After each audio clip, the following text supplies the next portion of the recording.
আসসালামু আলাইকুম। Welcome to my cooking channel Rebecca's cooking. আশা করি আপনারা যে যেখানে আছেন ভালো আছেন, সুস্থ আছেন। আজকে আপনাদের সাথে শেয়ার করব আম্মুর বানানো প্রথমবারের মতো আমসত্ত্বের একটা রেসিপি। আগে পরে আমরা কখনোই বাসায় আম্মু আমসত্ত্ব বানাই নাই, দাদুবাড়ি থেকেই যা আসছে। আম্মু প্রথমবারের জন্য ট্রাই করলো।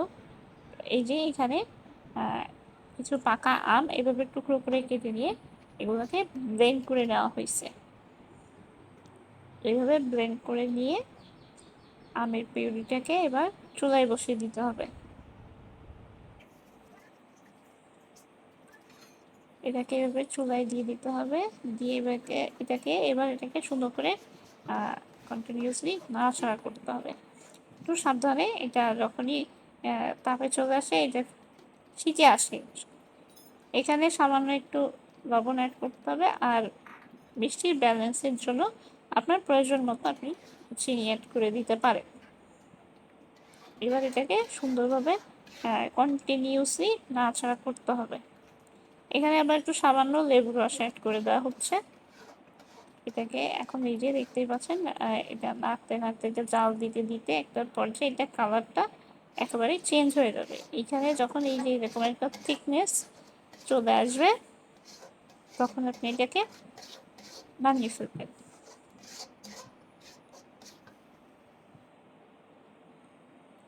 এরপর নামানোর সময় এটা একটা এরকম প্লেন পাত্রে একটু সামান্য সরিষার তেল দিয়ে এটাকে সুন্দর করে চারিপাশে লাগিয়ে দিতে হবে। এরপরে এই আমের পিউরিটা এখানে ঢেলে দিতে হবে। এটা ঢেলে দিয়ে একেবারে সুন্দর করে পাতলা একটা লেয়ার সেট করতে হবে। যেভাবে লেয়ার সেট করে এটাকে 2 থেকে 3 দিন কড়া রোদ দিতে হবে।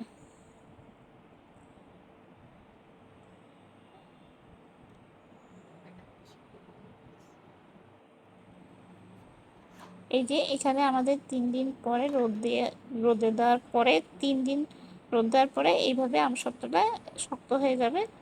এই যে দেখতে পাচ্ছেন কালারটা কিরম হয়ে আসছে। এবার এটাকে সাইড থেকে এরকম ছুরি দিয়ে একটু টেনে নিয়ে এরপরে আপনি এটাকে আস্তে করে তুলে ফেলতে পারবেন।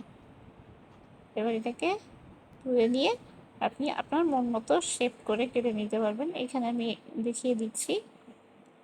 এইভাবে করে কেটে সোজাভাবে কেটে নিয়ে এটাকে একটা রাউন্ড শেপ করে নিতে হবে। এইভাবে আপনাদের মন মতো এটাকে কেটে নিতে পারবেন। তো এই ছিল আমাদের আজকের আমসত্ত্বের রেসিপি। এটা প্রথম বানানোর জন্য আম্মু নিজে বানিয়েছিল বাসায়।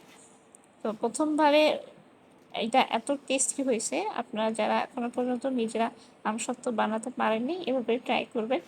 আপনারা যারা নতুন আমার পেজটি দেখছেন, সবাই আমার পেজটি অনুগ্রহ করে সাবস্ক্রাইব করে দেবেন, লাইক কমেন্ট শেয়ার করে সাথেই থাকবেন।